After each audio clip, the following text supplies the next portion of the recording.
সকালে পুলিশকে তো আক্রমণ করলেন, কিন্তু তারপর পুলিশ সন্দেশখালি যেতে দিল না সুকান্ত মজুমদারকে।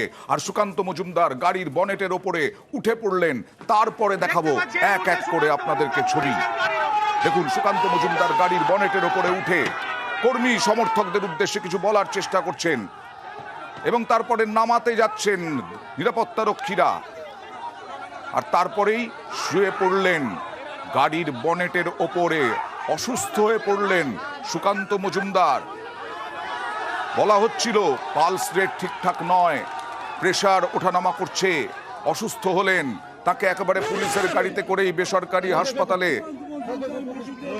এই দেখুন অসুস্থ হয়ে গেলেন সুকান্ত মজুমদার। আবার পড়ে গেলেন। এরপরে তাকে অ্যাম্বুলেন্সে তোলা হলো। এটা পুলিশের গাড়িতে করে নিয়ে যাওয়া হলো বসিরহাট জেলা হাসপাতালে। তারপর বসিরহাট জেলা হাসপাতালে কিছুক্ষণ রাখার পরে, অবজারভেশনে রাখার পরে, সেখান থেকে তাকে কলকাতায় পাঠানো হলো এবং বাইপাসের ধারে অ্যাপোলোতে তাকে পাঠানো হয়েছে।